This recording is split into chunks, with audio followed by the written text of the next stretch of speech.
Welcome to Salcedo Paranormal. It is going to be Thursday, February 16th, 2023, when you all hear this. And this is a special roundtable episode of Salcedo Paranormal. As always, you can find all of the episodes of the show, along with links to social media and other ways to contact me at the podcast page. Always happy to hear from you all, whether you have comments or questions or topic suggestions or stories of paranormal experiences, whether they're your own or from others that you trust. Happy to either read those or have you join me on the show to talk about them. So tonight we are going to be talking about the more paranormal aspects, or at least possibly the more paranormal aspects of some of the missing 411 missing persons cases. And as always, when it comes to something like this, the first thing I want to say is that this is we are talking about these paranormal aspects of these cases, but the most important thing is to keep in mind that these are people that have gone missing, and then either were not found or were found deceased, or in some more fortunate cases, they were found alive. But either way, that's some terrible things to go through, and so just wanted to put that out there. The show is not meant to in any way disrespect or dishonor anyone involved in that, whether it's the people themselves or their families or any law enforcement or anyone that helped looking for those people. So with that said, I want to welcome everyone that is joining me today. We have let me see here. We'll just go alphabetical order here. Apoc from the Apocalypse Tau podcast, among other things. Hello, Apoc. Hey, how are you doing? Good. And then we have, let's see, I guess it'd be some guy named Michael Strange from some show called Trouble Minds Radio. Hello, Mike. How you doing? Damn it, James. Doing great, man. Hope you're well. Doing okay. Yeah. Just glad to be doing this. And then, of course, we have, last but not least, Derek, the Night Stalker. Hello, Derek. Hey, James. Hey, Apoc. Hey, Mike. Glad to be here. Wasn't sure if you're going to go alphabetical with D for Derek or N for Night Stalker. So it was messful. But really glad to be here. It's going to be fun. Yeah, I kind of just went with the, because it's a D. I don't know. Nice. Maybe that was incorrect, but no, it's perfect. Done is done. Yeah, no, it's good. It's good. No, it's going to be fun tonight. Yeah, definitely. The thing is, there's so many cases. I mean, I even did a show on this topic a while back, but there's just so much to talk about. I mean, there's plenty of other shows that do multiple episodes of shows on this very topic. So, but I mean, yeah. There's been multiple documentaries but just by this one guy cranking it out. He's doing a whole series now of just kind of zooming in. Like the most recent one was the UFO connection, but he's cranking out he had one called The Hunted, just a regular one, and he's working on a whole series. So if he has enough material to cover a whole series of documentaries, I mean, imagine how much it's impossible to cover it in one episode, but we'll do our best, I guess, right? Yeah, definitely. And it's just there's so much to cover in similarities, but then also differences in cases. Yeah. It's just so it really is a wild set of things here we have happening. So I thought to start with, I would just go over this list of some of these kind of these patterns, or some of these similar things that you can say about a lot of the cases. Yep. And then we'll go from there. The first one is the disappearances. A lot of times they take place in remote rural areas. There's also, they're often, in the cases where it's adults, they're often experienced outdoors people, and familiar with the area. Do you want us to talk about them each one step by step, or are you going to list the whole list? And I think I'll go through the list. Yeah. Okay, sounds good. All right, just making sure. Yeah. No problem. I didn't think about that till now too.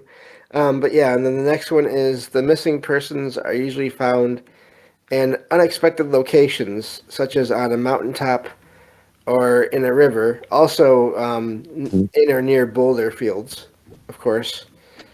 And then a lot of times there's no signs of struggle or foul play. A few more here. The disappearances often occur in clusters. And then, of course, what I mentioned earlier, the missing persons are not always found alive, and when they are, they're often in a state of confusion or disorientation. And of course, it mentions the fact that clothes and or footwear and other possessions of the people, the missing persons, are often found intact. And by intact also, I mean sometimes they're found and they seem to be in perfect condition from the way they were when the person vanished. And then the last one here says the bodies of the missing persons are often found in a state of advanced decomposition. So that's sort of the opposite of that last point. So I don't know if you want to who wants to take that. If you want to go with anywhere with that. Yeah, I mean, so I just watched before we started. I just watched The Hunted, Missing 411. The Hunt. Like, we should say that the term Missing 411 was coined by David Paulides. So he's like a former police officer who's like treating this very much like an investigative endeavor or whatever. So I was trying to brainstorm like other terms we could possibly call this phenomena, but as of right now, Missing 411 is pretty good. But he calls these profile points in like in the documentary. It's pretty cool because he would kind of explain each case and kind of like on the screen, like overlaid on the screen, he would like kind of highlight which of like the 8 profile points that this case was like had, and it was like 6 or 7 or whatever. And he has basically everything you just said. But like some other ones are canines usually can't track these things. Like they lose the scent of these people in like 95% of the cases. The time of disappearance is the mid to late afternoon. If they find the body, usually their shoes are missing, and they're usually like the feet are in perfect condition a lot of the times. If they die, it's like an unknown cause of death. That like they'll usually, if it's near a river or whatever, they'll say drowning, but it's like there's no actual physical evidence of drowning. They're just trying to like close the case.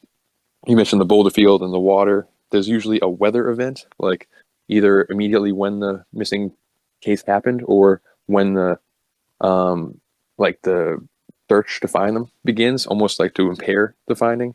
And then disability or illness, which was part of it, which I didn't really understand because he didn't really explain that. But at one point he says like they're usually like found with like some kind of disability, like a head trauma, or one of the hunters had like a missing eye like beforehand. But then, and then another point in the documentary, he says that like these people didn't really have illnesses beforehand. There's no reason why they should go missing. So that was the one kind of contradictory point that I couldn't really understand. But it's just bizarre to me how they all kind of fit this criteria. And I mean, do you want to dive into the paranormal aspect right away to it? Like what I think is going on, or how do you want to? Can I throw a Yeah, I couple was things gonna. in? Oh, yeah, Go to please. Apoc. Yeah.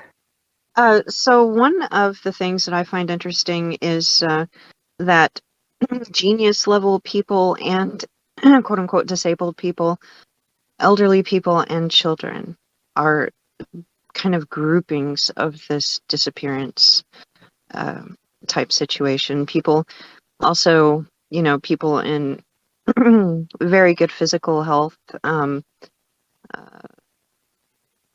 So it's kind of, it has different groupings, but he does lean towards saying in certain groupings, they are, people who are educated or considered highly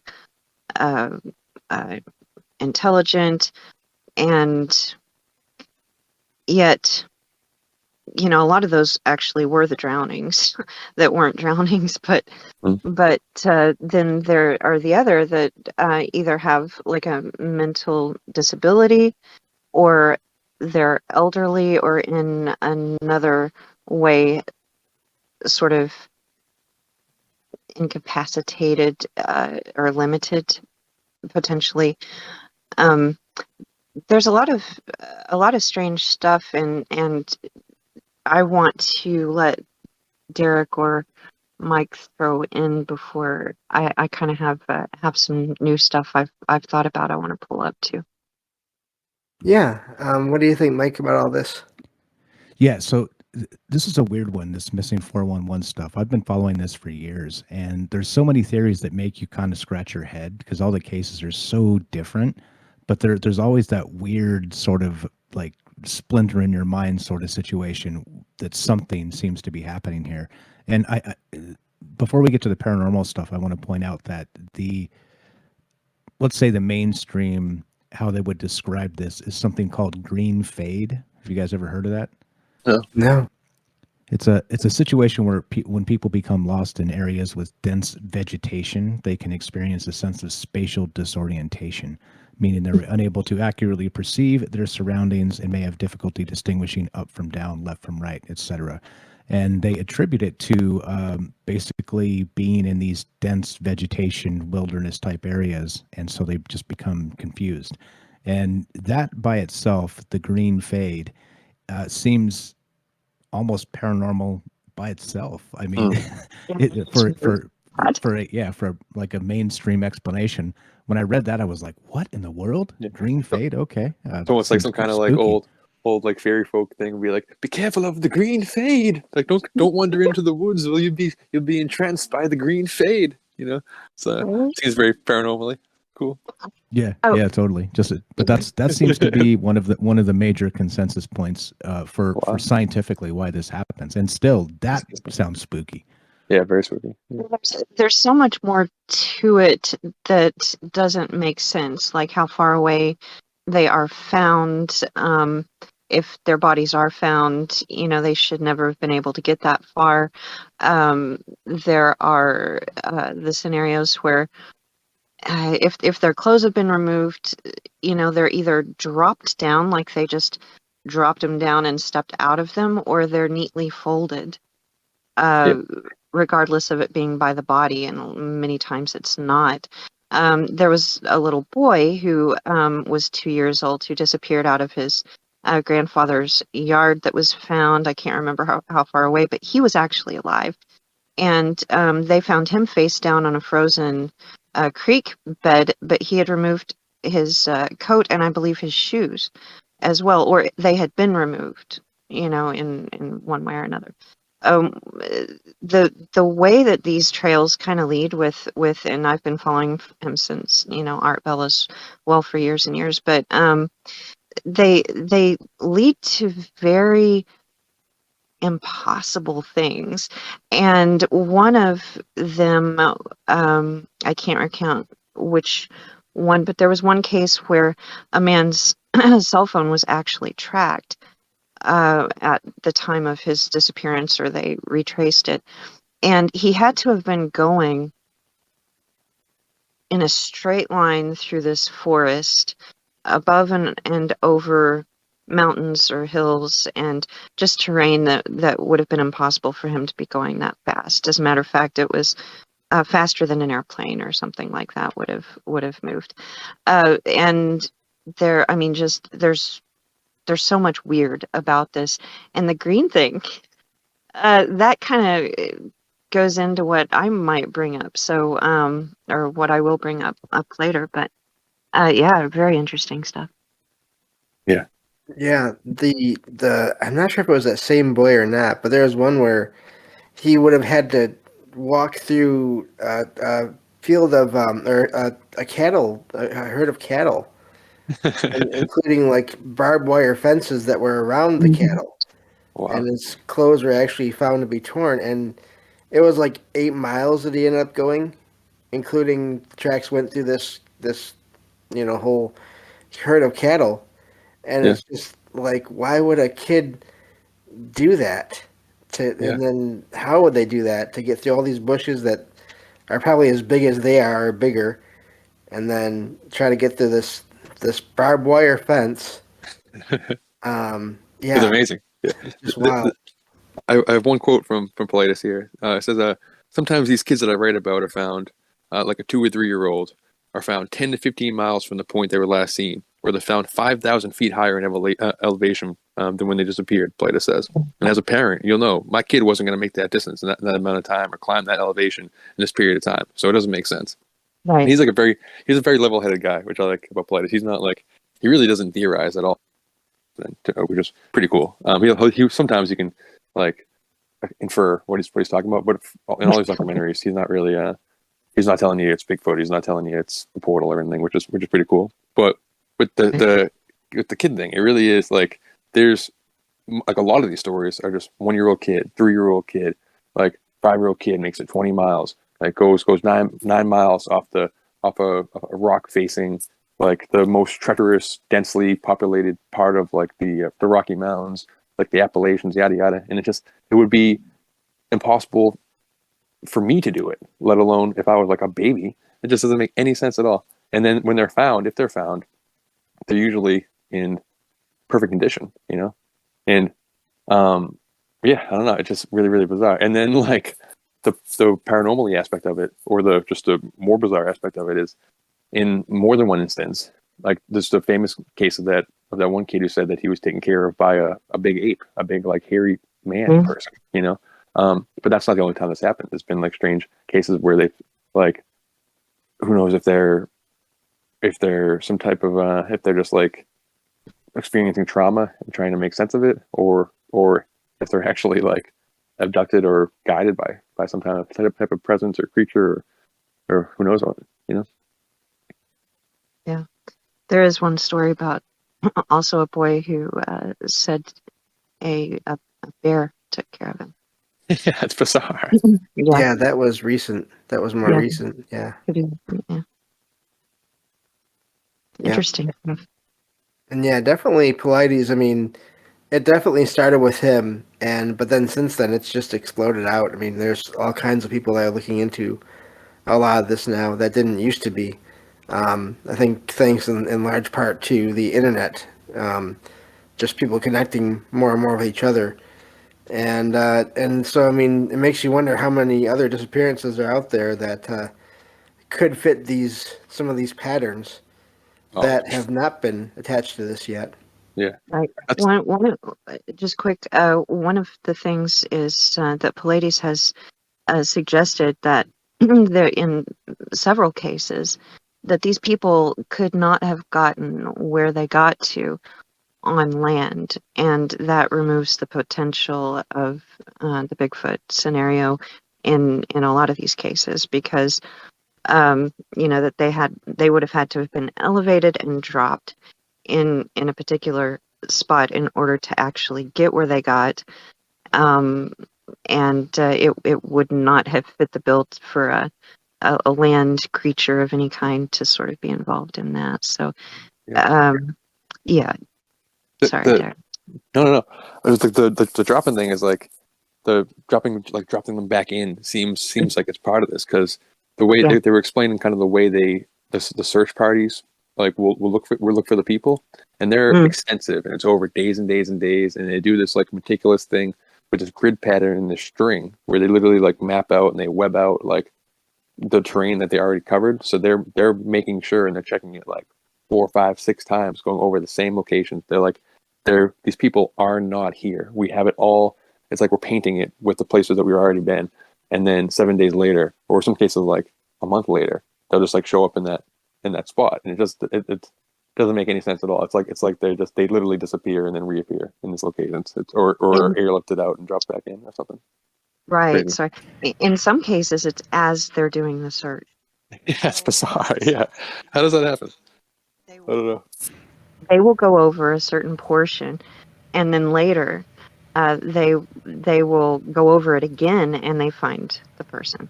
So it can be, I think in some cases, it was within a half hour to an hour. And it looks like, and that person had obviously been dead longer than that. So it gets weird. It gets really weird. Yeah. Oh, that's odd. Time anomalies? Where have we heard that before? Can I talk about my a potential weirdness thing now? Go ahead. All right, so with one of actually. Okay, so one of the scenarios is that when people are found, they have lost their memory. They cannot recall what they have done for the last however long they were gone. And these are not only children, it's a lot of children, but also adults. If the children remember something, it sounds kind of like a fantasy, or they just go on about their business and they forget about it, right? The adults, most of them can only recall sort of brief sort of glimpses, and if that. And a lot of them just don't want to talk about it. They haven't even been on record as saying what happened because they don't want to talk about it. So we have this strange sort of memory loss phenomenon in many of the found cases. And I kind of went down that rabbit hole today. There is a dissociative, there's multiple personality, dissociative personality disorder is what that is. And there are, I was looking up cases of that as well, and people sort of having other sort of embedded or other memories that don't fit their own life as well. And I'm thinking about all this in relationship to the Paulides thing, and we have this memory anomaly going on that is sort of linked or conducive to certain elements of neural activity in the brain, which, as we know, is affected by electromagnetism and magnetism itself. Mhm. If it has something to do with quote-unquote portals, or quote-unquote abduction scenarios, or anything that could potentially dilate or affect time, that's using an electromagnetic field when they dilate time. And what if part of this is them either being affected by being, close enough to something, going through some kind of portal or electromagnetic anomaly, Earth-related anomaly, which could lead back to the green thing, by the way. And the granite boulders. That too. And the boulders have typically high content of quartz. Okay, quartz is a conductive stone, and it stores energy, and that could very easily affect the electromagnetic state of the area as well. That I'm just still going back to, and I mean that makes sense. I almost also wonder too, when it comes to the people where they're able to track their path, but it doesn't make sense that they went the way they went. It almost seems like there must be, or I mean, it makes sense that there be some kind of energy field, maybe, or something that is manipulating their mind to make them go that way. In the cases where there's actually a path that makes sense of them going over ground, even if it doesn't make sense that they would have gone through everything they went through. Again, that example with the field and the cattle and the barbed wire fences and the bushes. Yeah. They've traced the path that the kid took, but it doesn't make sense why. But if they're not in control of their own body at that time, that's odd as well. This could be like a scientific explanation for like what part of fairy lore and part of like weird trickster wilderness type stuff comes from. It's like a combination of like a lot of these sacred sites and these like segmented off mystical designated areas have like a direct electromagnetic impact. It has a physical effect on the brain. So take that, mix it with the green fade, paint some lore on top of it, and you have like a whole like body of pathology possibly. So Yeah. maybe like that's kind of what the kind of pan trickster god, like careful to not to follow the like running fairy like through the woods, don't you, like, I don't know, just like you can get easily lost. And I don't know, it reminds me of kind of like almost like seafaring type lore, that just like this, that going in deep into the wilderness is like going into this green ocean, and we just get some kind of like bar sickness or something like that. This like psychosis that takes over us and makes us like, I don't know, forget, or I don't know. I'd like to share. Yeah. So Go Go for ahead, it. Mike. Sorry, Apoc. yeah, just let me add real fast here. So with that green fade, there's another interesting thing known as natural thresholds, or they call them thin places.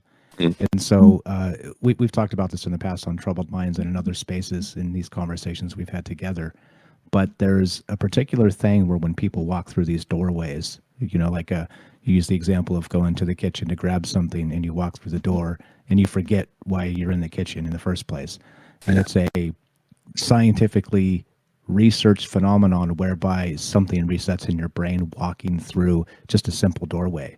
But then you take that into a more full context of these thin places, and they say it's something to the effect of where there's a boundary between the physical and spiritual realms in these wider natural thresholds is what is probably the best way to put that. But you kind of mix the two, and it, very much like Derek there was saying, then you have sort of this trickster sort of vibe of being in the wilderness alone. It's it's supposed to be like a natural relaxing thing, but it becomes incredibly terrifying and disorienting for almost no reason. Sometimes you pass through the two boulders or something, and your brain just spurgs out or whatever. Mhm. Yeah, there are interesting stories with that. There is a fairy story that has to do with time travel that fits in quite nicely. This gentleman took a walk in the wilderness. I guess he was camping with his girlfriend, if I'm remembering it correctly. And he notices some sound and kind of is compelled to go to this area, and he sees these fairies or small folk dancing in a circle around this larger female figure in the middle. And they're pretty small, but at some point they notice that he's there, and the one in the middle grows to his size and kisses him.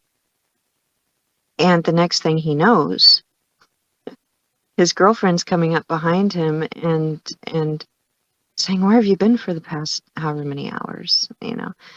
And he looks at her, looks down. They're gone.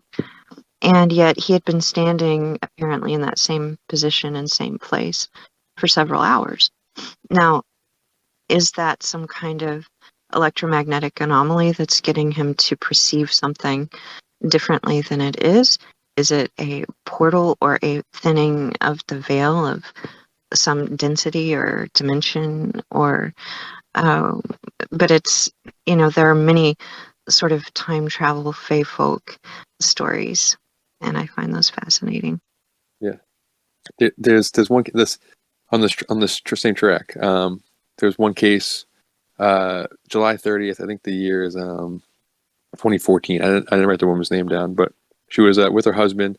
They were, and I wrote this down because they were looking for mushrooms at a popular mushroom picking site. So with this like kind of fae folk, like trickster spirit abduction type thing, it's a lot of, like Rivers mentioned this too earlier, that like sometimes they'll literally hop out of stones. So part of the boulder, like the part of the boulder aspect, is sometimes they'll like the stories or lore of these entities literally jumping out of stones, snatching you and popping back into stones, or jumping out of stones, taking something or skidding around and popping back into them. And then also same with that, like there's fairy rings. So if you see like a mushroom ring in the woods or in your yard or something like that, it could be good luck, but it's also like potentially you don't want to walk through it because you might aggravate the spirits, or you might like get abducted potentially. So there's one case where sorry, I'll spot the notes, but she was going to this very popular mushroom spot, and then immediately, as soon as she goes missing, and they try to pick her up, like a thunderstorm starts, this fog rolls in to the point where they have to literally like leave because the weather gets too like unseemly. So is that just a coincidence, or is that some type of like I don't know, like leprechaun lore and all that type of stuff? They control weather and stuff too. So is it all tied in together, or is just like it's just happenstance and that's how the mythology is built up, or are we actually dealing with a phenomena that is snatching people up and then hindering the search and rescue with like weather phenomena, or potentially? Yeah, that's the whole thing with storms showing up as the search is starting, or just what, like after that everyone gets there, just anytime around that time when the search is going to be happening. Yeah, that's a common thing, and it does make you wonder. We've talked before on the show about how if the weather is different forms of energy, and all these different paranormal beings are said to be able to be made of or be able to manipulate energy, then why can't they be controlling it? I mean, if you look at the way sometimes just regular weather patterns act, it's like they'll make turns suddenly, and it's like why would that storm make that turn to either go towards a place or not go towards a place?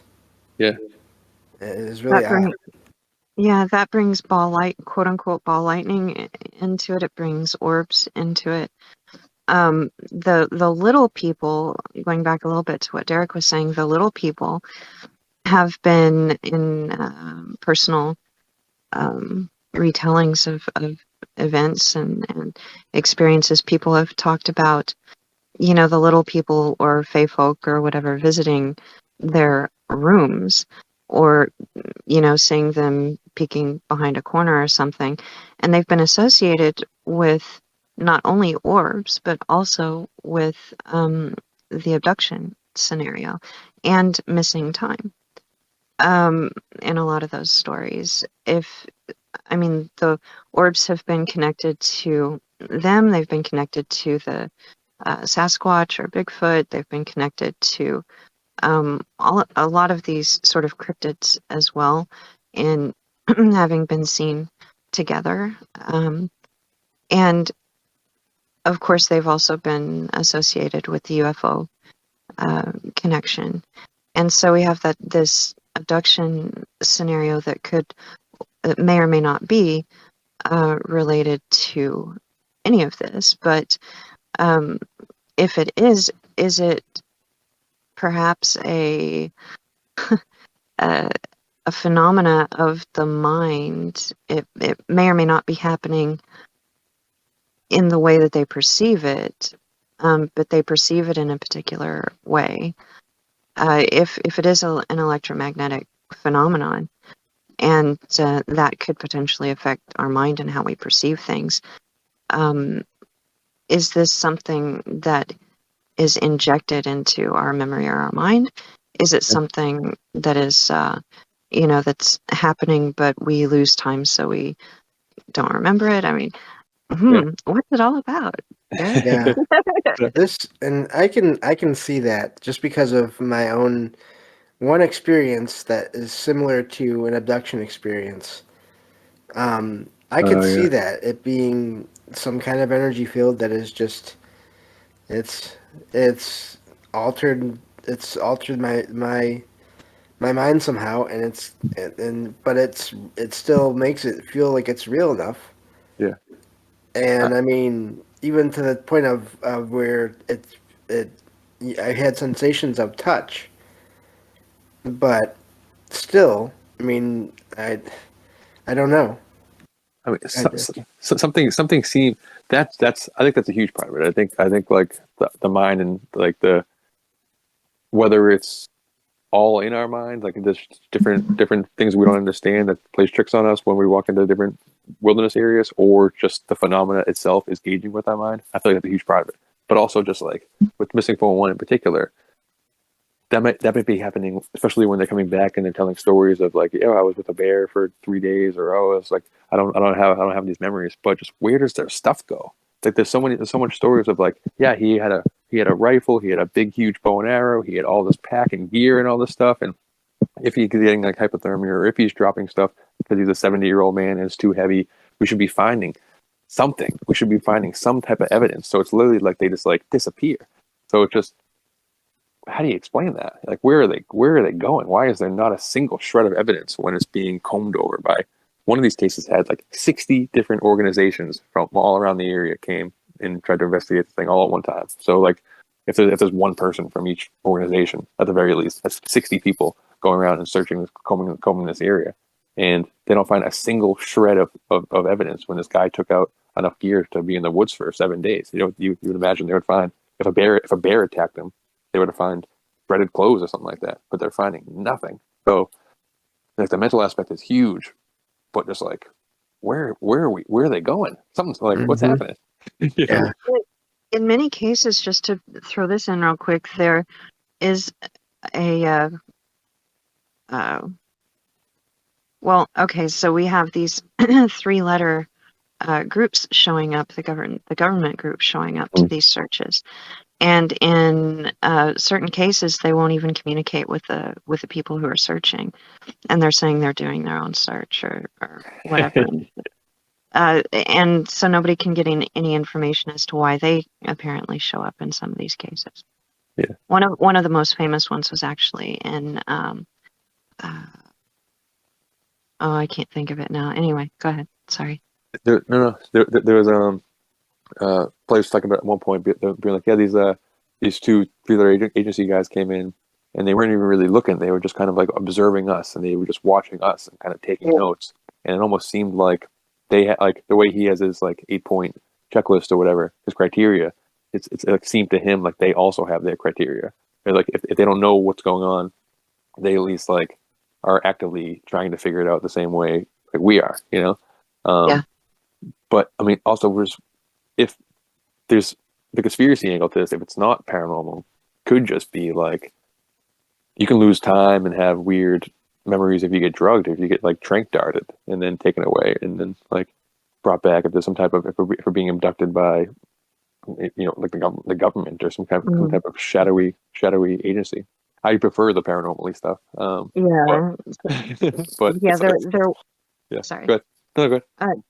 There was that one drug that had been found in a lot of the people with the higher IQ group. Oh, wow. The one that that makes you lose your memory. That one, date rape drug or whatever. Wow, really? Or one of them. Yeah, it was one of them or something similar. So yeah, a lot of those were in some of the drowning cases, and they didn't find that they had actually drowned, even though they would use that as a cause of death. Yeah. But they did find that drug in their system in a lot of cases. Wow. And this, you know, they were found days after, and if they did say that they had drowned, they said that they had drowned, in some cases anyway, days after they disappeared. Yeah. And one of the times, like they didn't directly say it, but like the investigator was like insinuating that that like the report was wrong, that like the coroner like said that the report said the face was in the water, but when they got the body, the face was absolutely not in the water. So like they put drowned as the cause of death, but it like there's no evidence that the person actually drowned. Right. Like, well, yeah, no good. There's a difference between how men and women lay in the water when they drown, how they naturally end up. And a lot of them have been wrong. You know, it's like this person shouldn't have been this way or that way. I can't remember. But yeah, there is that. And then there's the strange phenomena of feet showing up in shoes in gargantuan amounts, feet being removed. Now that isn't a 411 thing, but it was, he did bring it up in a couple of scenarios because it is one of those strange kind of phenomena. Yeah. What do you think about the whole conspiracy angle, Mike, about all this? Yeah, the odd part about all this stuff is that what started it was David Paulides way back in the day when he started looking into this stuff. It seemed like they were specifically trying to cover up cases and even hide numbers of missing people in the with the Park Service. Yeah. And it just seems, I mean, looking at it from that sort of conspiratorial angle of just cover-ups and, you know, the government being inept or both, or you know, it makes some sense because, you know, they always try and hide information that's not flattering. But then, I mean, we're talking about missing people here. So Yeah. this isn't one where you just can kind of, you know, sweep it under the rug, because there's, you know, there's families looking for these people. There's, again, like Derek said, there's search and rescue missions, like tons and tons of resources put into, you know, trying to recover these people. And so hiding it becomes difficult. And yet it still seems like when he was putting in, you know, requests for more information, that they would always tell him that he didn't have a reason to be asking type stuff. And it's like, wait, though, I mean, the Park Service is a federally funded taxpayer thing. Of course he has a reason and some standing to be able to ask for more information, you know? And so that type of stuff to me makes me wonder if, again, you know, let's strap on our tinfoil hats for a sec, and maybe the Park Service or people in the know in some levels of the highest levels, probably, maybe they know something's going on out there. Maybe they know about these conjunctions, these thin places, or even maybe ley line conjunctions, types like places like this. I mean, who knows? Who knows what's really happening? But it definitely seems like this isn't just a case of people going missing, because too many bizarre things happen as a result. Yeah. Right. The conspiracy track can go in like a few angles, because like the people talk about like the MILAB stuff, like the secret military bases and the underground bases, and that potentially it's actually the military abducting people and doing weird experiments. Or there's like the UFO people who are like, no, Eisenhower deals with the aliens, and what they're doing is just covering up for this like arrangement where they know that the aliens are abducting people and doing all this crazy stuff. Or just like Mike was saying, there's like potentially they're studying or have knowledge or just tracking the capital P phenomena itself, and are just kind of like Men in Black style, just kind of around the presence, you know. But there was one aspect where they're like talking about kind of potential cloaking technology or whatever. Where let me see if I can find my notes. But so they kind of like implied potentially it was like military technology, but to me, like the first thing I thought of was Predator. So at one point he goes,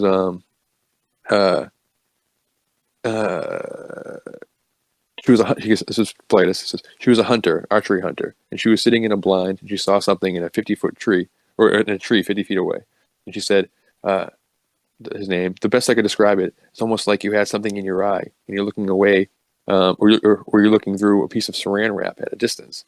And then he like kind of pressed on the saran wrap thing. That's like a common thing apparently. Because she goes, and she said, you could see it reach from one tree to the other, grab that tree, and then slowly move away. Just cut this saran wrap figure. And it lasted maybe 30 seconds. And she goes, I don't even know what I was seeing.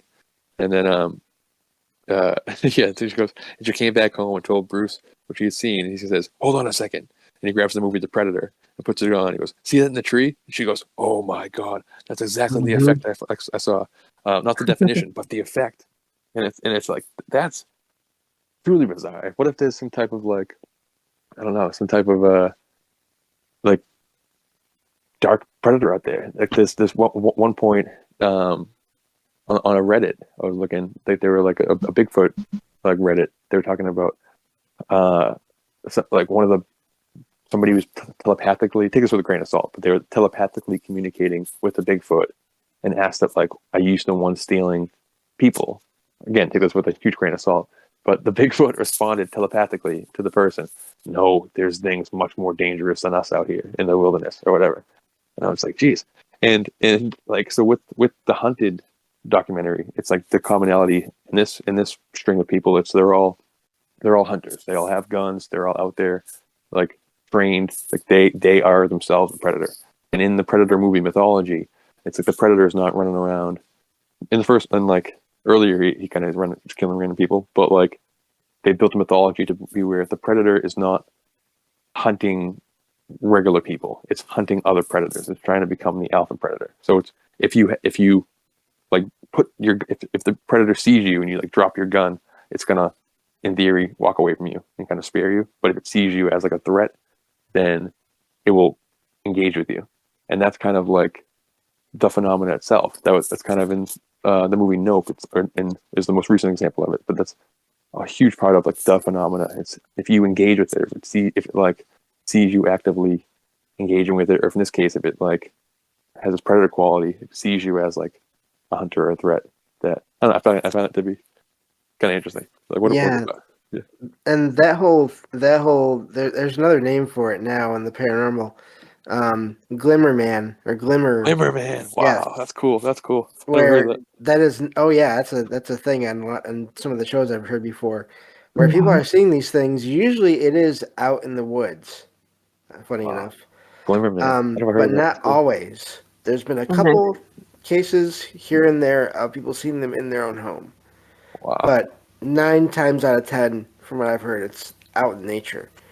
So that does make you wonder. I mean, the question is, what is it? You know, and I mean, I could see both. I mean, 2 possibilities. Or I could see some other being that is able to do that. But I can also see, if not now, then in the future, and so who knows, it could be now, that kind of technology being developed. Yeah. Where there's just people trying it out for official, tests, and people are seeing these things. But of course, then, most people aren't going to believe you. Oh, I saw this figure that was invisible except for when it moved. They're going to think people aren't going to believe them. In a lot of cases, they're not. So, yeah, definitely.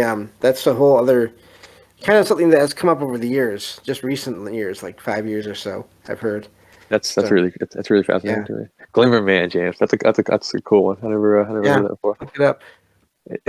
For the conspiracy angle too. There was an episode of American Horror Story from last year, where or American Horror Stories, where it's like a spin-off show where each episode is like a different it's like an anthology series. Mm. But they did one episode about like missing 411 and like missing people in reservations. And if you don't want to hear this, like mute for 30 seconds if you listen to this episode. But can I spoil it for you guys? Do you mind? Yeah, good. Okay. All right. So it turns out in this episode that there's feral people. That there's people that go go into the woods and they join these like tribes of feral humans that kind of turn. They're just like regular people who turn feral, and like it's just a huge commonality amongst these reservations, like these national parks, and the Park Service knows it, but they know that if people know about it, it'll just bottom out the revenue for the Park Service. Nobody will travel to these parks. Like it will just kill the National Park Service basically. So they just keep it under wraps and they cover up all these missing people, and they don't disclose the information for the missing people because they just know there's like some type of sinister human presence in the woods, and it was just it's a kind of a campy like jokey horror idea, but the idea of like a feral people in the woods is not impossible. Like, and that happens with other animals. Like if a domesticated pig, who in science class, like we dissected pigs because they're like a feral pig is extremely close to a feral human. Like a fetal pig is very close to a fetal human. So when a domesticated pig goes into the wilderness, they like become a boar. They like grow fur, grow tusks. They become a completely different creature.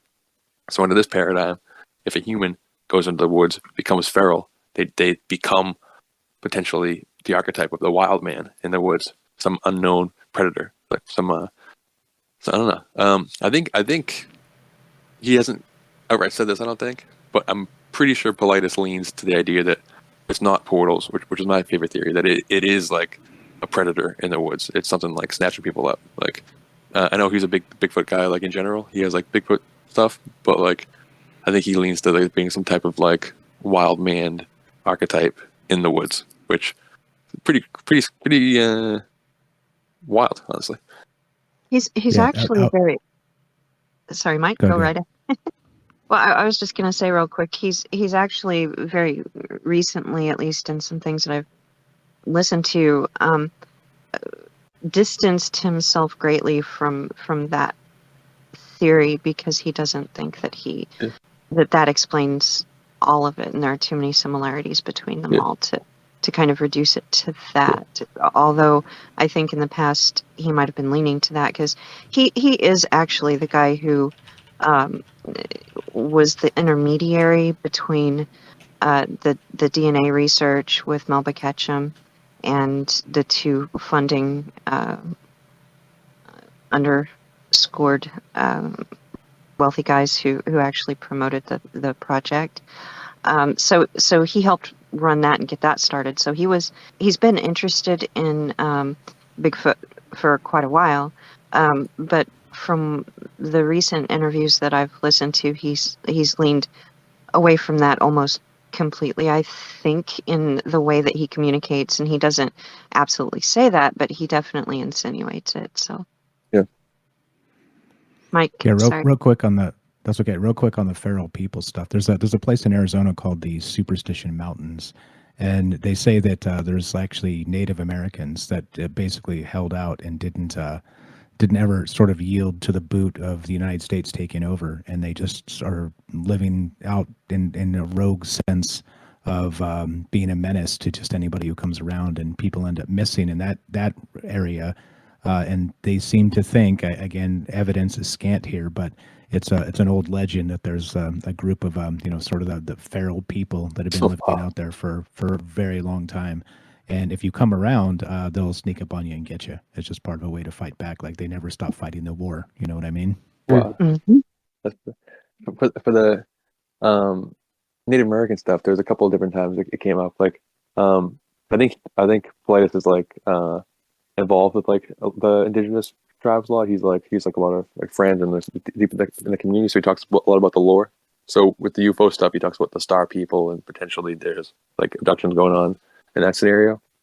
But also there's like legends about like there's the crazy mountains, which I think are in Arizona, but they're like the youngest mountain range in the world, and they're just like this random like island of mountains where and it's like a huge cluster. It's like one of these like Mission 411 clusters, and the legend is that during like the genocide of the Native Americans, they cursed this spot so that in the future it'll like be it'll just ravage the colonizers basically.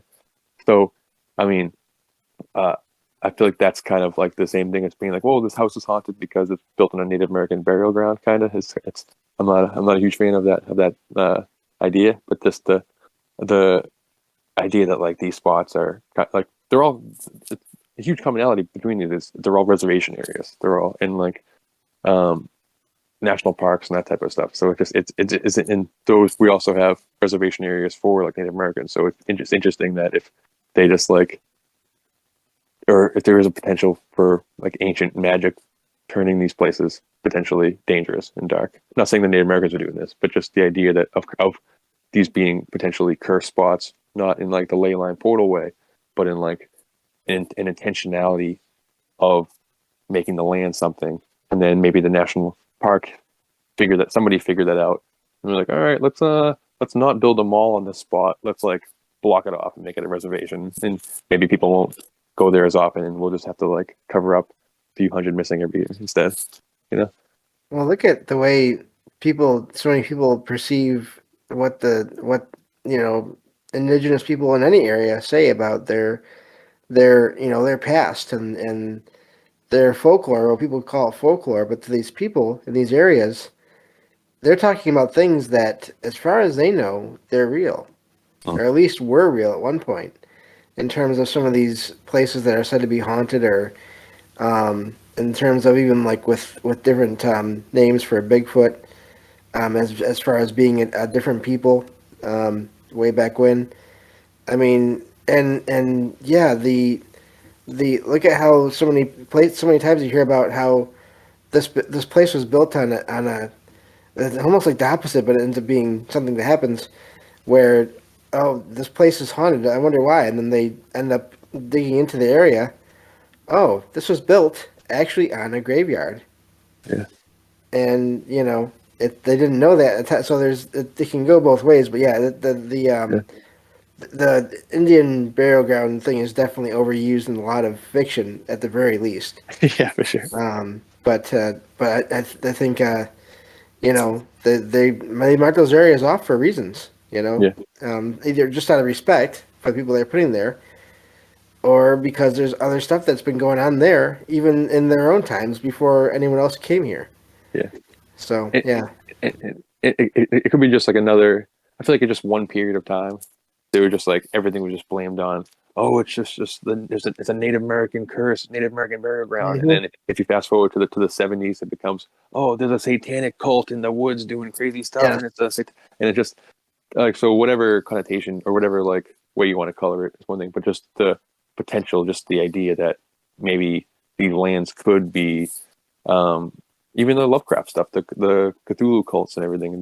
They like the real life, like Kenneth Grant, like Cthulhu worshiping cults. They're part of their thing is to go around and turn these areas into portal areas, into these window areas. So potentially, not necessarily Native Americans, but just all over the world, throughout history, different spots have become, maybe like somebody did somebody did something 500, 600 years ago on a spot, and now just it's repurposed. They're just kind of like fencing it off. This like 100 acres now is a reservation area because 1,000 or 2,000 years ago, some ancient culture, they like a group of people did something on it, and they just pep it all over the world. yeah. There's This actually, also. I'm sorry. Go ahead, Apoc. this actually reminds me of the Mel's Hole thing. Oh. Late because later on, after, I mean, anyone can go look up Mel's Hole and the story, the first part of the story on this.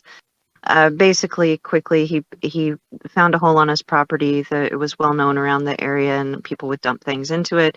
And apparently, it was according to his measurements with a fishing line and a lollipop or something.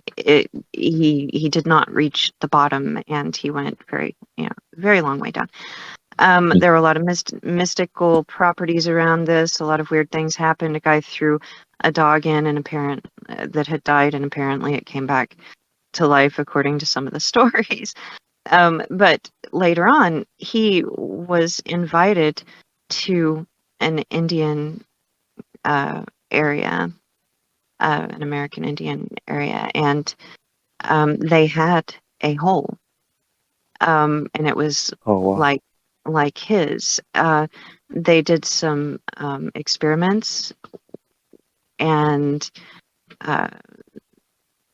they had prayers and stuff that they would do with it, but one of the things that they actually did with that one, according to him, was lower down a sheep, or I think it was a sheep in a cage. The sheep kind of went nuts, and they brought it back up, and eventually it died, and they cut it open, and there was this creature inside. Oh, wow. And it was Right about that. and it was completely bizarre, unexplainable. It moved on its own. It looked cognitive. It looked conscious, and it acted conscious. It acted independently of Whoa. yeah.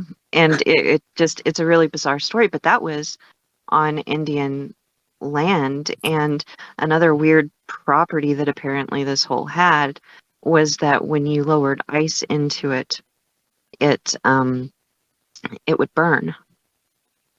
It would change the property. It would alchemically change the property of that ice somehow.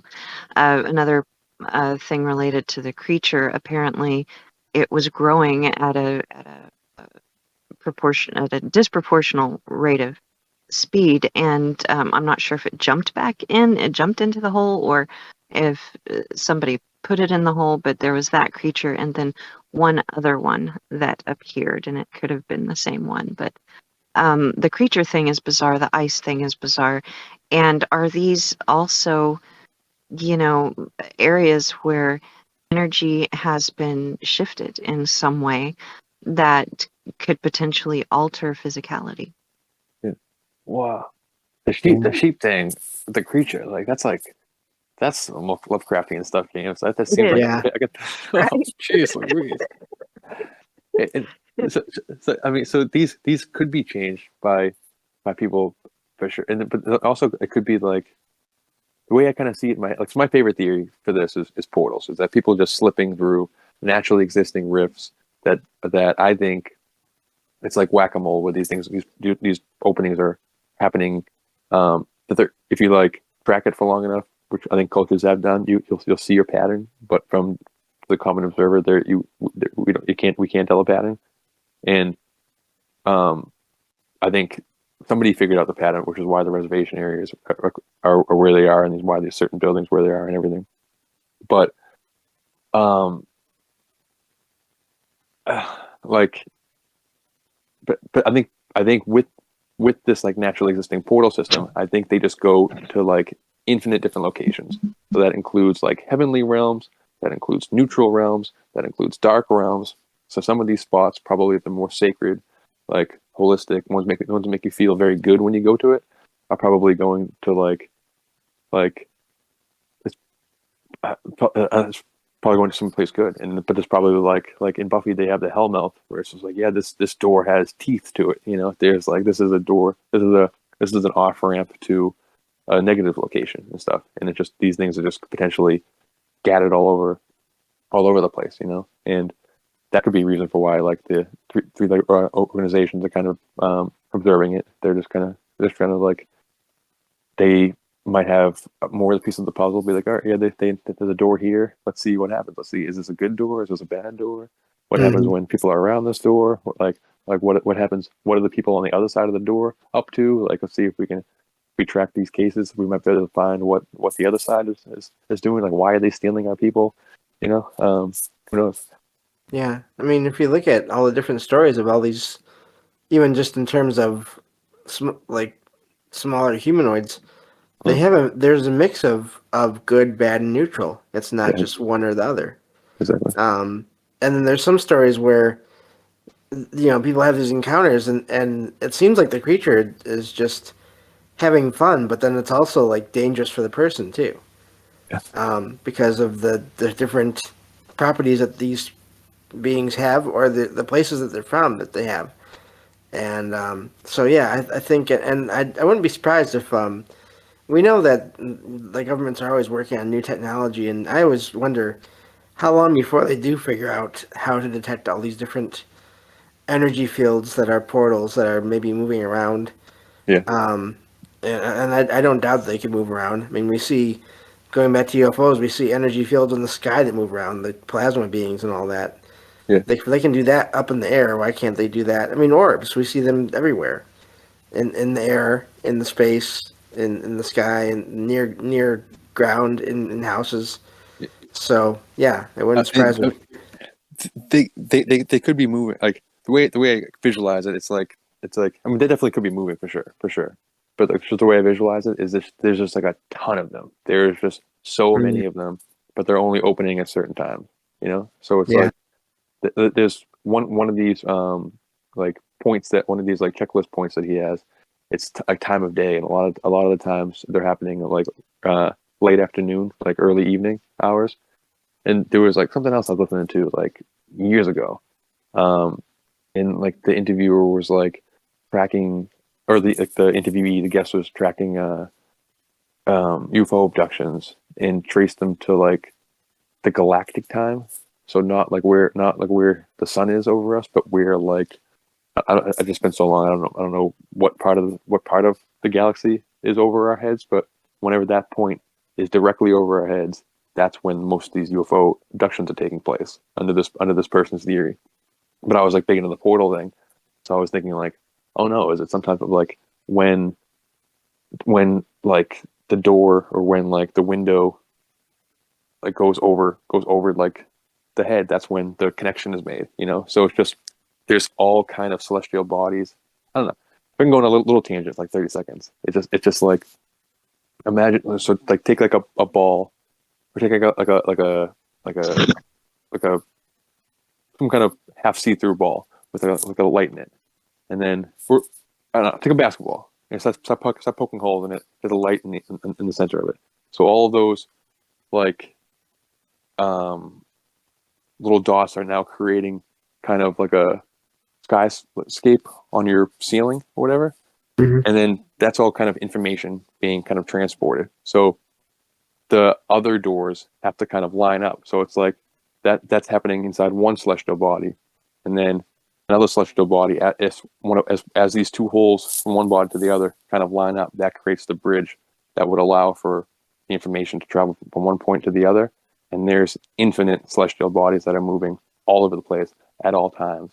So it's like it would be a pattern that would take potentially like thousands of years for cultures to like eventually figure out a pattern. So that's kind of what I think is happening. It's like this huge, super complex gears of a clock where there's like doors all over the place that are opening and closing,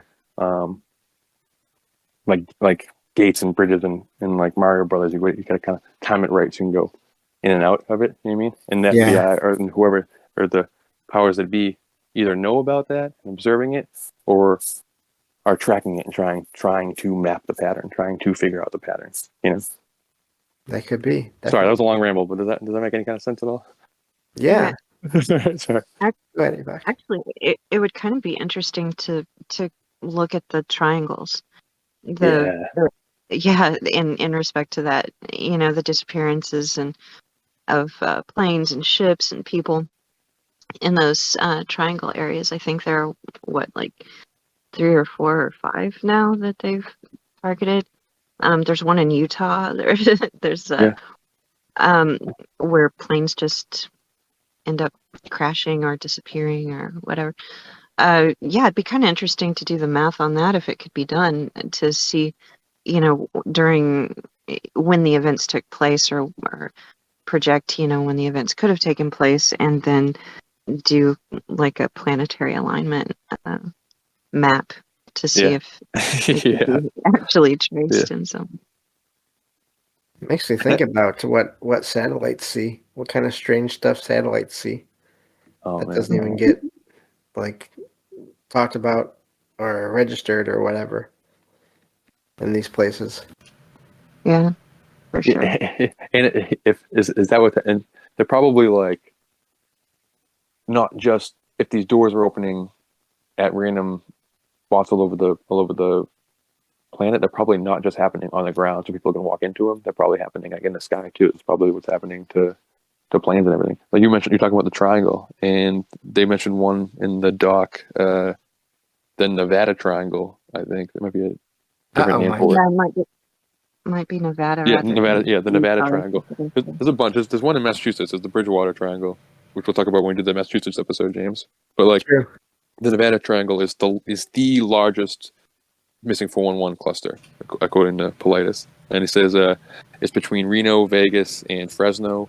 It covers a lot of the Sierra, and there's 2 other clusters like within that cluster, within that triangle, called the Sequoia and Kings Canyon National Park area, and Yosemite has the most missing people every year, and they have 2,000 planes disappeared at Yosemite National Park, or when they're flying over Yosemite National Park, which I didn't realize. That's like Bermuda Triangle type stuff. I didn't realize so many planes were missing. I thought it was just people.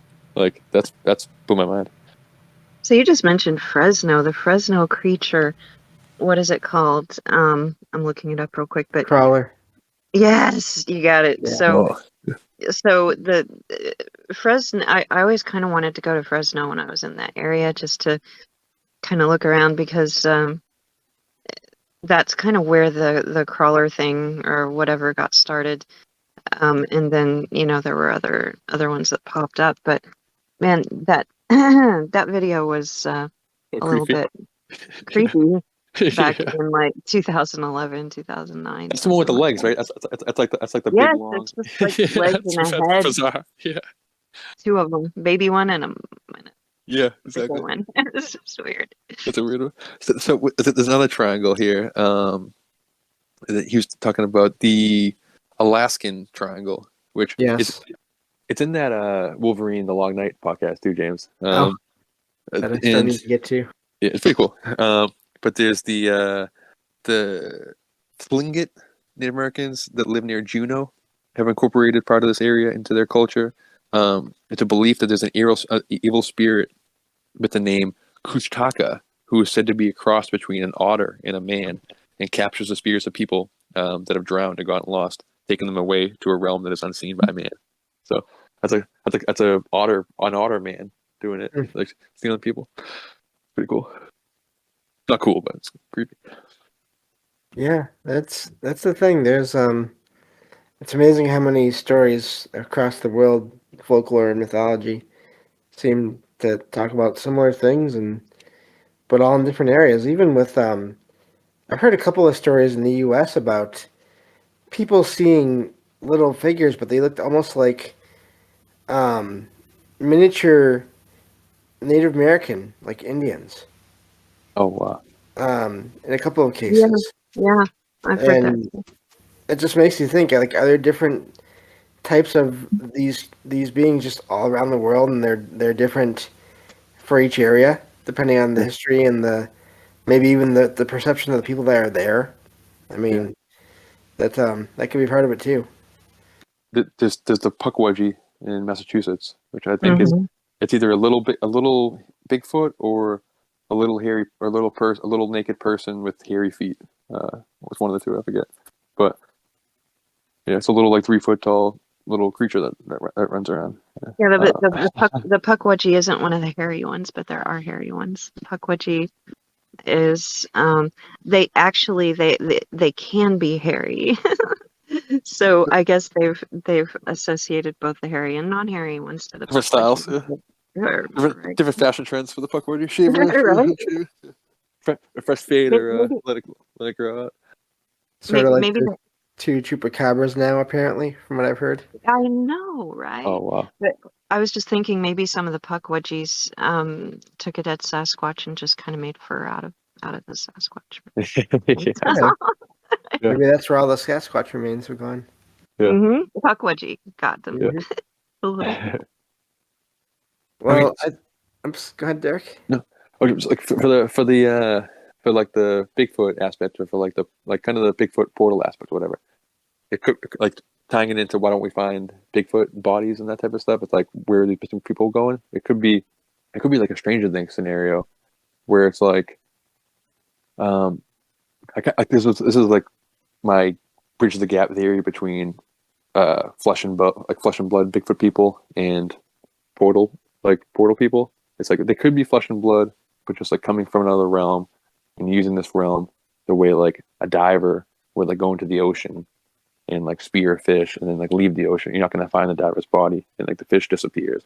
So it's like Stranger Things, with the Demogorgon is like a physical thing, but it will come like through a rift into this reality and snatch up Barb and then bring her to the other realm. But everything's physical, but there's still like rifts to other places, which could potentially happening. We could be getting snatched up, and that's why we find just a lack of evidence.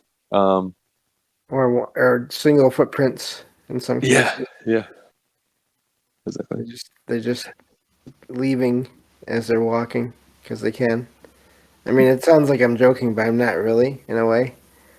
Because if they can travel however they want to, whenever they want to, Yeah, and if they can just like, what if they just know if there is some type of like to us seemingly random pattern of doors opening and closing?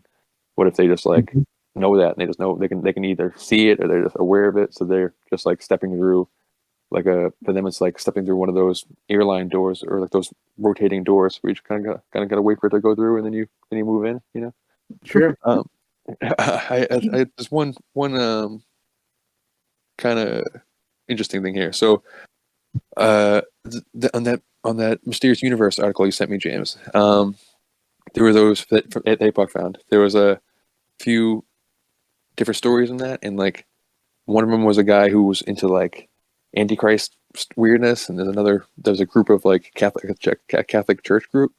So I wonder, and it didn't get into this in any of the other like Paulides stuff, because he's like real kind of nuts and bolts with it. But I wonder if what the spiritual beliefs of some of these missing people are. If they have not if they believe in God or not, but just if they have any type of like metaphysical or spiritual or even paranormal beliefs, if that might like lend to what's happening to them, you know? If I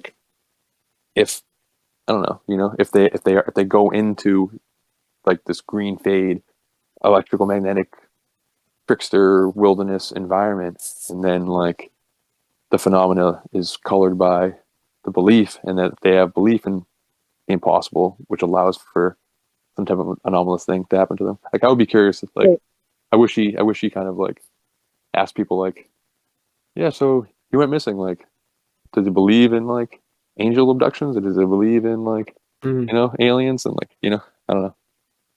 Yeah. So Go if ahead. they themselves potentially align the phenomena to Possibly. happen. Yeah, Yeah. possibly.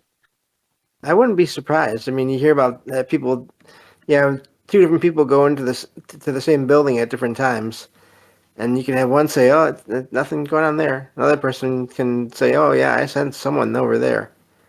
Yeah, And I mean, exactly.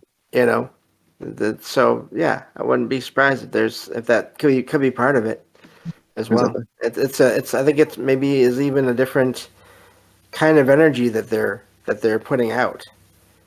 Exactly. That could interact in a different way with whatever's there. Exactly. I'm just looking here, seeing if we missed anything that. So for there's 59 documented clusters that Paulides found at the time of at least missing 411, the hunted. Santa Fe cluster is a big one. The Nevada Triangle is a huge one. Yosemite is a big one. The Crazy Mountains, the Alaska Triangle, Arizona. There's 10 missing people for every 100,000 people, whatever. I guess is the ratio he gave. Oregon, he said there's a quote ridiculous amount of missing kids. Crater Lake in Oregon is a big one. Washington, Nevada are also big ones. There's a lot of Pacific Northwest type stuff. But I looked up Michigan to try to find one. Paulides didn't have any, but there's like a map that you can find, but it's just like the big map that everyone like posts online and stuff. There's all the kind of the thumbtacks in it and stuff. But it's tough to like read specific locations on that. Yeah. But on Reddit, I found in Michigan, Walhalla, Mohawk, and Norway Lake, and then like the Upper Peninsula itself are clusters or hotspots for missing people in Michigan. There wasn't any good ones from Massachusetts. I tried looking. That sort of makes sense in the Upper Peninsula because, as far as I know, that's very, very much wilderness, and a lot of like that. Like a good part of that is, country kind of. Yeah. Yeah. So, and then like one cool aspect was there's like the viral meme is like comparing Paulides' missing 411 map to the map of underground to caves, like the cave systems in America, and they line up pretty well. But then someone on Reddit did underground waterways, which Paulides like didn't include, and they match up like really well. And like the Pacific Northwest is like loaded with these like underground reservoirs and everything, so it's like potentially leads back to these mystical source waters again. So That's interesting. Yeah, crazy. A lot of weirdness, James. Yeah. Yeah. I don't know if so we can probably go around here, last a little bit here. Apoc, anything else you want to add? Well, the one thing that we know is that we don't know, and Yeah. I think that it's fascinating to contemplate the possibilities. I think it could be, it could be one phenomena, but I suspect that it's a combination of phenomena, Yeah. which actually may be connected in some way. Mm. It's interesting. I'm glad that you brought the spiritual part up, because one thing that I've found that seems to connect to everything else is the mindset, the psychology, the human factor in a lot of these bizarre and mysterious places and experiences around the world. A lot of people sort of veer away from looking at the the psychological or the mind or the personal stories of the people who are missing and maybe finding synchronicities or simultaneous alignments there, and I think that could be definitely a great path to follow. It's a challenge to think about these things sometimes because you can't lock it down. I kind of like that stuff, but a lot of people don't, and I think they do get frustrated with Paulides not locking it down. Seriously, but I know that he, one of the things that he says religiously is that he is a researcher. He is not until he absolutely knows something that links it. He's never going to put out there a theory. Never going to do it. And he says it's because, for one thing, he wants to retain his status as a researcher, and he doesn't want that to be diminished in any way. And people can go back and say, well, he said this and that and the other. So, but I think he's done an incredible job since, I think, the mid 2000s, he started putting out the 411 books, the information. And, I think more people should be looking at this, and if anything, just to possibly discover new elements and maybe look at it from different angles, like the psychological, standing of certain people or beliefs and stuff like that. Where, what other directions can we come at it from, and maybe find a different knowledge base, like the alignment of the planets and all of these things on the fringe, on the outskirts. Let's do that. Anyway, yeah. Yeah, I No, agree. exactly. I feel like we were getting into that right away. Like, kind of when we were trying to kind of explain like possible abductions for it and stuff, or like immediately when you get into like, is it UFO abductions, is it fairy abductions or whatever, and then immediately ask the questions like, well, what's the connection between UFOs and fairies and stuff? So it's just like for every time we like synthesize a different part of the strange or open a new door in the weird, then like that leads to a whole new like corridor of other weirdness. So this is and it's just like, I'm glad you mentioned the crossover part, Apoc, because it's just, if it is portals, that doesn't answer any questions. Like that's like, are we walking into portals? Are things like, where are these portals going to? Are things coming like in and out? Like what is coming in and out of these portals? Are they doors to everywhere? Could it be like, are these like, is it an airport for infinite realms where it's just, these are like nexus areas, and it could be like any and everything active here? So they're just like super active areas, or is it, or does different locations lead to different places? So like one spot in Arizona could be like a UFO missing 411 spot, and one spot in Oregon could be a Bigfoot missing 411 spot, and one part in West Seattle could be, or all the above. Yeah, and that's interesting because they could be jumping, I guess, from place to place and end up in another place and then starve to death because they don't know where they are. I don't. But you made me think of never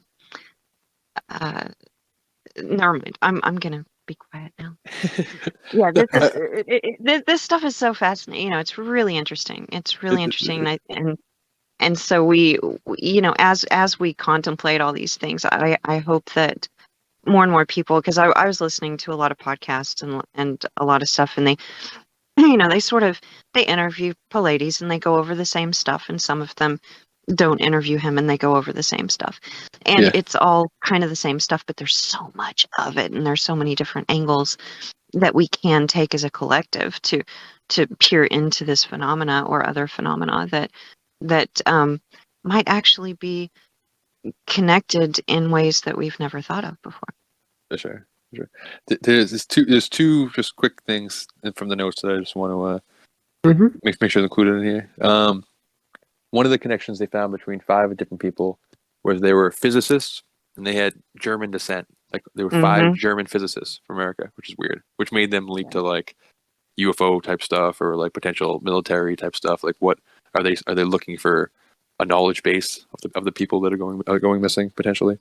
And then the smiley face missing people, like the smiley face murders has a weird crossover between this. Like it's almost like an urban missing 411, but a lot of these cases they're turning up dead, but it's like they're always next to rivers, and it's like it hits like 5 or 6 of his 8 or 9 points is a crossover with the smiley face, and that's tied to like weird ritual occult murders potentially and everything. But there's a weird amount of crossover between the two, and that's like urban areas. So missing 411 is like pretty, or Paulides at least is very dedicated to like the reservation areas. But it's just we start opening the door to like most missing people are going missing in urban areas. So like Paulides' big critiques on Reddit are like, yeah, like obviously his map's going to match up with the cave maps because he's focusing on wilderness areas. But like Chicago and Detroit, people are going missing way more often and stuff. So it's just like, yeah, that has a point. But like he's expanding. He's actually expanding to the cities and pockets in that area. Yeah. Yeah. So I only say that just to say that like we're like the more we research, the more complex and, in my opinion, interesting and cool this becomes. But also like this like keeps me from going in the woods myself. Honestly, this like has real like I swear like I'm into like investigating my own local region. So I'm driving around looking at the woods, being like, I wonder what's in there and stuff. And it's just like I won't go by myself because that's how they'll get me. They'll missing 411 me, you know. But, just remember, Derek, don't be the first or the last in line, because that's how it goes. Exactly, don't get separated if you're the leader, and if you're the last one, watch your butt. That was one of the points too, is that the people always get like randomly separated. So that reminded me, James. This is the last point I'll make, but that reminded me of like you and your UFO experiences and just UFO experiences in general, where it's like people have like a weird feeling of to look up at a certain time or to like go outside the house at a certain time. So in this case, it's like for some reason these people always like want to get separated. There's one story where he's like one guy like pointed down to this random crop of like bushes that he wanted to go to and separate from the group, and they're like, oh yeah, I guess maybe a little better luck hunting over there. But he just like randomly got the craving to like go in this other area that was potentially, again, part of this phenomena, getting into our brain, making us do stuff, or the green fever, or whatever, the green fade, whatever that is, causing us to go nuts. Green fade, yeah. The green fade, yeah. There's stories too of people that they start to get lost, and then they hear people calling for them, and they call back, and the people don't seem to hear them, or in some cases even see them. That's crazy. Until at some point something snaps back into place, something we don't know what. Yeah. And then everything is all set again, and they can find each other. And so yeah, that's an odd thing as well. That seems to me almost like a like not like an almost disappearance, like an almost that person could have almost been captured. So yeah, there's some of those too, which are really odd. Yeah. So, but just since we haven't in a little while here, Mike, I see you dropped something in the group chat here. Yeah, I was just gonna say if you guys do go out to the wilderness, like Derek was saying, kind of it can be creepy, daunting, all the rest of that stuff. Just do all the best practice stuff. Bring your hydration, your sun protection. Tell somebody you're going. Where you're going. Yeah, tell somebody you're going, when you're expected back, all that stuff. And so I dropped a link here. It's from the NPS. That's the National Park Service. And if you could include it in the notes, I'd appreciate that for the show. Just to make sure, don't end up missing 411 out of just sheer ignorance. It's it is a wondrous world we live in, but it can also be terrifying and unforgiving in certain circumstances. So just good stuff here, and there's lots more. I think we should probably at some point circle back, because there's a ton of stuff here in regard to the anomalous stuff regarding missing 411. Maybe get into some specific cases or whatnot. But there's a couple things that we didn't mention I wanted to point out. So witnesses reported hearing strange sounds such as unidentifiable screams and seeing unusual lights in the sky near the areas where these people have disappeared. So not just the individuals disappearing in weird ways, as we've been discussing here, but then also people in the vicinity seeing and hearing just really, really creepy style paranormal stuff. So yeah, exactly. Who did that? I don't know what that was. I was getting a call. I don't know what it sounded like on your end. I closed it up. I thought that was a sound from the sky. What was happening? That's me. I'm like, oh, they're coming to get us, guys.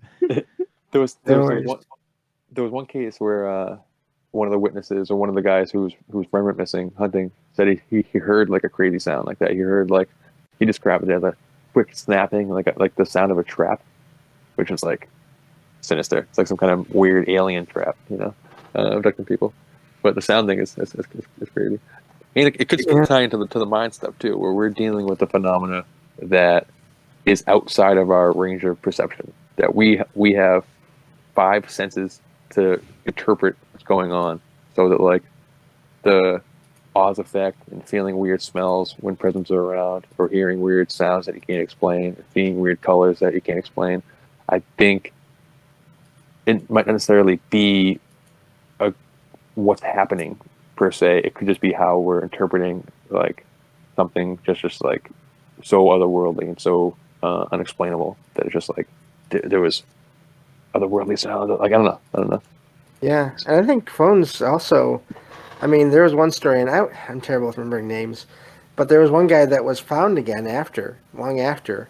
Yeah. And he had a new phone and a haircut, and he had no idea how he got those things. That's bizarre. Yeah. And so again, that goes back to that: was he in some kind of control or different state? Yeah. And while getting all these things done, then that makes you wonder. Again, going back to what Mike was saying, what if only we could go back and trace his steps and see who he interacted with, if anybody, to find out where he got that haircut and that phone, and just find out, just back or trace everything back to how he got there, because I believe he was like hundreds of miles away even. It was from New York to California. Yes. Yep. Oh, geez. So, but yeah, no, and I'll definitely share that link, Mike, because like I said in the beginning of the show, all these things. This is one of the rare shows that I will do here and there about the darker side of the paranormal, because it does exist. Yeah. And it's important to keep track of it and to try to figure it out, because I think possibly maybe someday we will, and that will be good. But until then, we have to just keep track of everything as well as we can, and be as safe as we can while we're anywhere, including outdoors. So I'll definitely include that link. Thank you for finding that, Mike. My pleasure. Thanks for having me, sir. So, well, I think that we can probably wrap that up from here. So thank you all for being here. Derek, as always, glad to have you here. Thank you, James. It's a treat, as always. Yeah, we'll have you back on again at some point to do some more comic book review stuff and definitely go from there. So definitely. Thank you, brother. Thank you. And he does have a YouTube channel, and I will include that in the links. And hopefully someday we'll be seeing more videos over there at some point. Maybe.